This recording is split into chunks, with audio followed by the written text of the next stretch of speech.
Com tanta confusão acontecendo no Brasil, a gente não tem nem falado mais sobre o caso dos arquivos do Epstein, né? O Epstein Files. Mas a coisa continua dando muito o que falar nos Estados Unidos e em vários outros países do mundo por um problema muito simples, né? Nem metade dos arquivos foram liberados até aqui. Sim, você está vendo esse escândalo todo, um monte de gente ligada, não sei o que lá e coisa e tal. Mas a verdade é que isso daí corresponde a menos da metade dos arquivos liberados e a menos de 1% do volume de dados total que o Departamento de Justiça tem no caso do Jeffrey Epstein.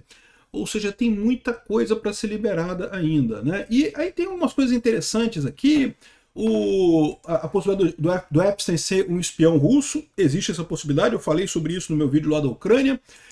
Tem o caso dos aliciadores aqui no Brasil. O Epstein ele usou aqui o Brasil para aliciar garotas, né, aliciar meninas.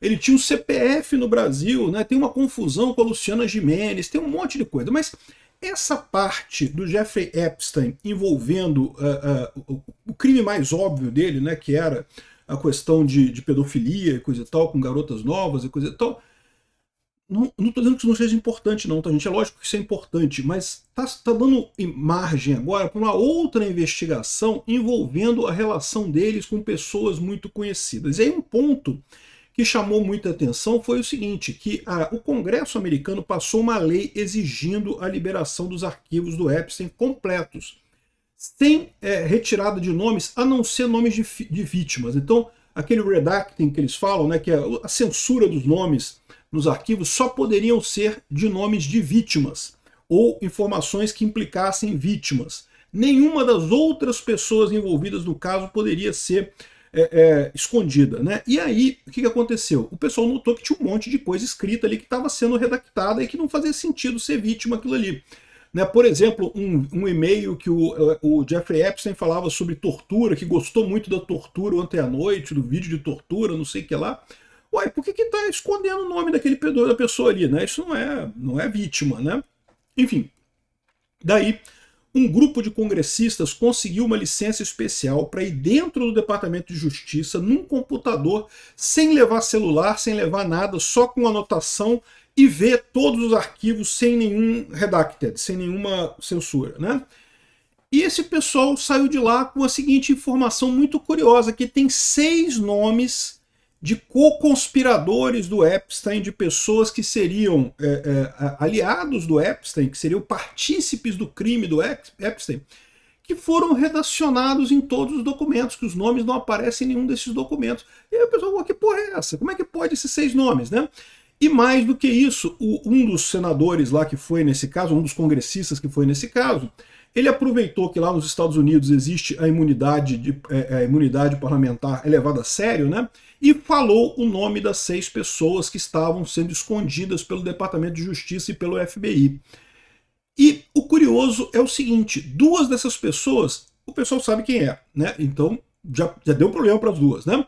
Agora, os outros 4 nomes são totalmente desconhecidos, meu amigo. Totalmente desconhecidos mesmo. Ninguém sabe quem são essas pessoas. Vamos entender esse caso aqui.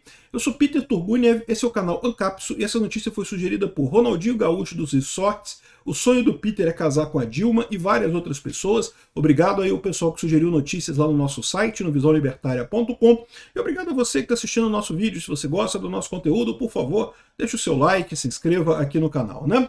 Então, quem são os 6 nomes nomeados nos arquivos do Epstein que o Departamento de Justiça e o FBI não quiseram divulgar, proibiram, botaram aquela tarja preta em cima dos nomes todos, e que, no entanto, a gente ficou agora com curiosidade, porque a gente sabe quem são esses seis nomes, mas tem nome que a gente não faz nem ideia, né? Mas antes de a gente entrar nisso aqui, que é o assunto principal aqui é esse, tá? Esse é o assunto principal. Vamos falar sobre outros detalhes menos críticos, né? Mas só para deixar todo mundo a par do que está acontecendo, os arquivos do Epstein detonaram pessoas no mundo inteiro, né? Um monte de gente está perdendo aqui. Ó. Parlamentares da Inglaterra renunciaram porque o nome estava lá no Epstein, né? Olha como é que o pessoal lá tem outro padrão, né? No Brasil o pessoal não, aí que o pessoal não quer sair mesmo, porque senão vai fazer coisa com o nome dele, né? Mas o senhor Peter Mandelson, ele renunciou a House of Lords, né, que é uma espécie do Senado lá no sistema inglês, né? E porque tinha e-mails dizendo que ele recebeu pagamentos do Epstein, né?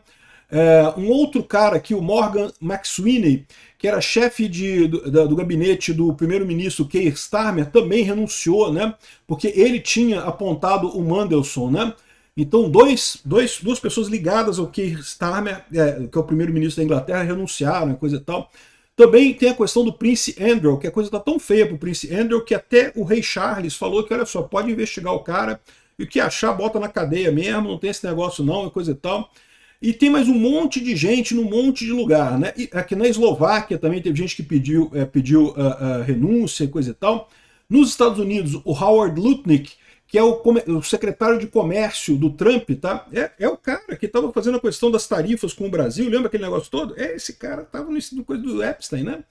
E parece que ele tinha dito primeiro que ele até conheceu o Epstein, mas que não gostou do Epstein, nunca mais se encontrou com o Epstein. Agora vazou lá que ele almoçou na ilha do Epstein em 2012, depois do Epstein ter sido condenado no primeiro caso dele lá, ou seja, né, ficou feio pro cara, bicho. Enfim, um monte de gente aqui sendo purgado por estar nessa lista do Epstein, né? A suspeita de que ele é um espião, a gente vai falar mais sobre isso, porque dois dos nomes que ligam ele são nomes que podem, aliás, os 4 nomes que ninguém sabe quem é, podem ser codinomes de espiões e de agentes secretos, esse tipo de coisa, né? Porque por que 4 nomes? Por que o Departamento de Justiça, o FBI, ocultou 4 nomes de pessoas que ninguém sabe quem são? Pessoas que não existem, não tem RG, não tem CPF, são pessoas que o nome inventado. Não é estranho isso, cara? Pode ser justamente a questão da espionagem. Existe a expectativa, ou existe a possibilidade do Epstein ser um espião russo. Tem uns russetes dizendo que o Putin não é citado. Não, o Putin é citado 1.600 vezes nos arquivos do Epstein. O Putin, inclusive, com menções a encontros diretos entre o Epstein e o Putin, tá? O Epstein era amigo próximo do Putin. Toda aquela turminha lá da Rússia lá é ligada ao Epstein, né? E existe a chance do Epstein ser justamente o cara que fazia os compromates pela Rússia nos Estados Unidos. Aliás, isso é um ponto, né? Porque a grande questão aqui é como é que o Epstein ficou tão rico, né? Ele era um cara que era de uma família de classe média aqui em Nova York, era professor de uma escola, era um cara inteligente, tá? Ele tinha, parece que o dom da matemática, o cara era inteligente, né? Dava aula, inclusive, numa escola que é conhecida aqui em Nova York como uma das melhores escolas secundárias aqui para matemática e coisa e tal, mas de repente o cara ficou multimilionário, assim.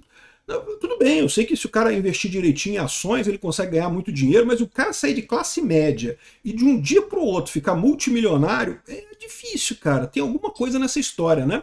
E uma possibilidade é justamente essa questão dele ter virado o cara da Rússia que, né, fazia compromate para o pessoal. Aqui no Brasil tem um monte de coisa. Parece que ele tinha uma rede de aliciadores no Brasil para pegar meninas aqui no Brasil, com o Jean-Luc Brunel, né?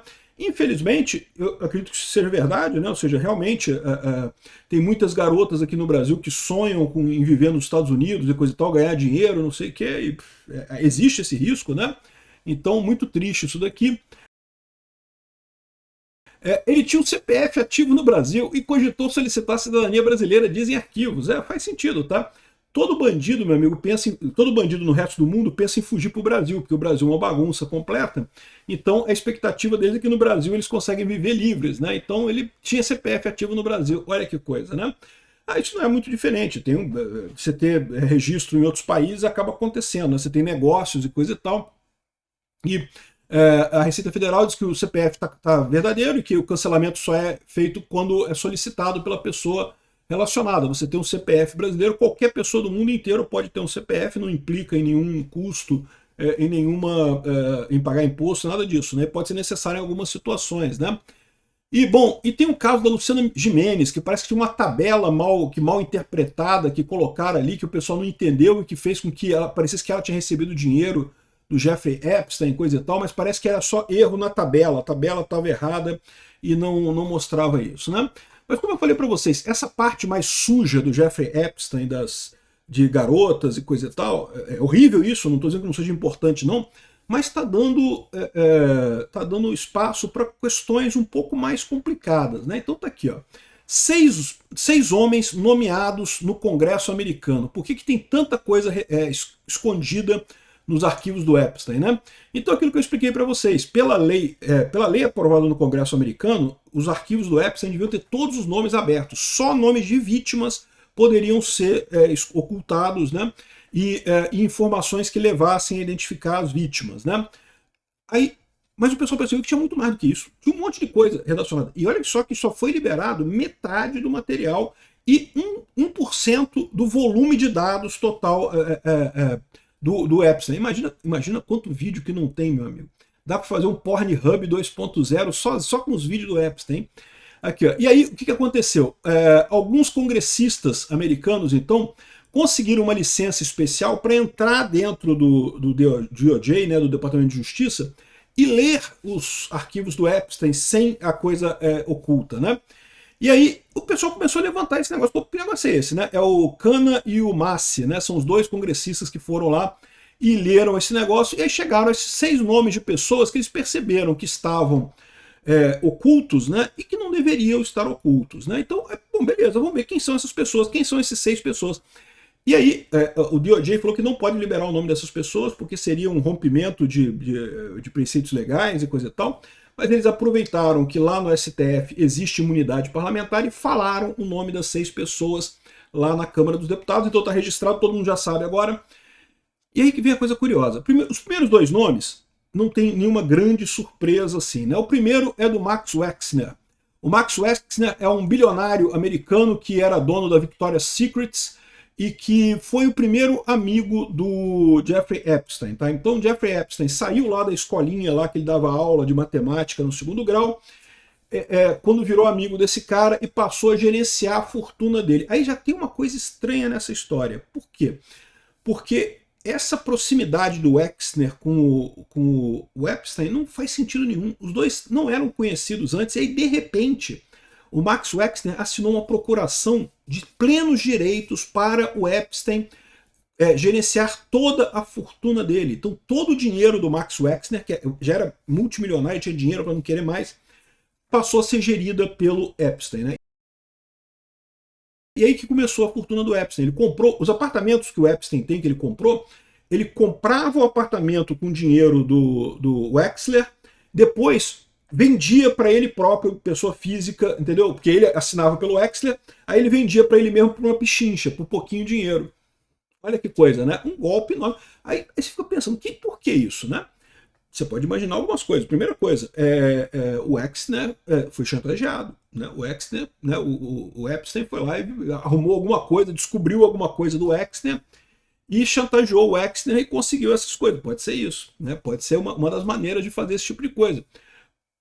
Outra maneira, não sei, né? Todos eles fazem parte de uma mesma operação russa de espionagem nos Estados Unidos, e a ordem foi essa para usar o Epstein era o cara da operação, o Wexner era o cara do dinheiro e todo mundo estava operando do mesmo jeito? Pode ser também, né? Então, enquanto esse relacionamento entre o Wexner e o Epstein já era bem conhecido, tá? Todo mundo já sabia disso, né? Agora, uma informação que surge desses arquivos é que até aqui o Wexner se colocava como uma vítima. Não, eu fui enganado pelo Epstein, eu não sabia de nada do Epstein, o Epstein fazia essas coisas. O Epstein faz coisas terríveis, quem imaginaria? Né? Ou seja, o cara, né, deu uma de virgem no puteiro, né? Descobriu o problema naquele momento, né? Então ele sempre ele dizia que ele era, né, um informante do caso, né? Agora a gente descobre que no papel lá nos arquivos do DOJ, não, ele é co-conspirador, ele é coautor, ele é partícipe do crime do Jeffrey Epstein, como ele é investigado lá no caso, tá? E outra coisa também, outro nome que foi chamado a atenção também foi o Ahmed bin Sulayem, que é um dos homens mais ricos de Dubai e é o CEO da empresa Deep World, que é uma das maiores transportadoras do mundo. O cara tem dinheiro até não querer mais. E era esse cara que também tinha muito contato com o Epstein, os caras gostavam da brincadeira lá com as criancinhas, e ele é o cara que mandou o e-mail e o Epstein respondeu: gostei do vídeo de tortura, hein, bacana a tortura, hein, que legal a tortura, hein. É realmente absurdo, né? E, enfim, esse é outro cara que esse se ferrou, tá? Ele acabou sendo expulso da Deep World, Ele tem dinheiro, tá? Ele é o dono da empresa, tá? Mas ele foi tirado do conselho para evitar danos à própria empresa e não sei o que lá, e já está sendo perseguido, está sendo processado e coisa e tal. Então, esses dois aqui, por mais que sejam, né, assim, surpresas, meio que, né, é esperado, né? Mas o mais engraçado foram os outros 4 nomes aqui, ó. Os outros 4 nomes são os seguintes: Salvatore Nuara, Zarubi Micheladze, Leonik Levenov e Nicola Caputo. E aí, cara, ninguém conseguiu achar quem são essas pessoas. Parece que existe um deputado italiano chamado Salvatore Nuara, mas ele já falou que não tem nada a ver com esse nome aqui não, porque ele nunca teve contato com Epstein, coisa e tal, e realmente parece que não tem nada a ver. É outra pessoa, esse cara aqui seria muito mais velho do que o deputado italiano e coisa e tal, é só uma coincidência que tem o nome, o mesmo nome da pessoa. Mas aí fica a dúvida, quem são essas pessoas que ninguém sabe, que não existe, que não tem identidade delas, que não tem passaporte delas? E são pessoas que, de novo, não são pessoas que apareceram uma vez ou outra, são pessoas que são os co-conspiradores do Epstein. Estavam na operação inteira, estavam fazendo todas essas maldades que o Epstein estava fazendo, eles estavam fazendo também. O que leva a crer que esse pessoal está usando pseudônimo, né? Está usando um nome inventado, né? Vocês sabem, eu uso também, que eu uso Peter Turguniev, meu nome não é Peter Turguniev, é Ricardo Albuquerque. Mas eu não tenho nada para esconder, gente. Eu uso só porque, né, por questão artística aqui. Agora, esses caras aqui, eles devem ter usado pseudônimo para esconder alguma coisa. Aí surge um monte de possibilidades. Primeira coisa, podem ser agentes secretos. Né? Pode ser. Agente secreto até do FBI. Né? Um agente secreto do FBI não vai botar um nome de verdade, vai botar um nome falso. Né? Pode ser os handlers dos russos que controlavam o Epstein. Né? Inclusive tem 2 nomes aqui que tem alguma queda um pouco mais soviética e uma queda eslávica aqui. Né? Os outros 2 são italianos. Isso pode ser o outro lado, né? O lado da máfia. Né? Então, as ligações do Epstein com a máfia. Mas de novo, esses 4 nomes aqui ó, não existem, não existem essas pessoas. Não tem nada, ninguém conseguiu encontrar nada sobre elas e coisa e tal, ou seja, tudo leva a crer que são pseudônimos, né? E, cara, a coisa fica mais complicada aí, né? A hipótese do Epstein ser um espião russo começa a ficar maior, né? Ou seja, o cara tinha um handler dele ali, arrumou dinheiro pra caramba de repente, estava fazendo uma operaçãozinha para, né, arrumar compromate com grandes empresários americanos e liga até com o que está acontecendo nesse momento, porque em última análise você pode ver que a Rússia está usando os arquivos do Epstein para tentar atingir o Trump, né? E usar o Trump nessa negociação aí. A Rússia quer que o Trump ganhe a guerra da Ucrânia para eles, né? A Rússia está perdendo no campo de batalha, quer que o Trump ganhe a guerra para eles, né? E usando este compromate aqui do Jeffrey Epstein, né? Não está dando muito certo não, mas é o que eles estão tentando fazer. Então, essa é a dúvida. Quem serão essas 4 pessoas no final das contas? Né? É uma questão bastante complicada nisso daí. Tá? O mistério está crescendo nessa história do Jeffrey Epstein. De novo, é lógico que a parte das meninas e coisa e tal, isso é um absurdo. Mas a grande coisa é quem é essa rede de 4 pessoas, na verdade 6 pessoas, mas 2 a gente conhece. Essas outras 4 pessoas que estão por trás dessa fortuna do Jeffrey Epstein e que estavam ajudando ele nessa coisa toda. Eram as pessoas que faziam as coisas acontecerem ali para o Epstein, né? Quem serão essas pessoas? Obrigado por assistir nosso vídeo até o final. Tem alguns links para você nos ajudar aí na tela e também na descrição desse vídeo. Contribua com o nosso projeto.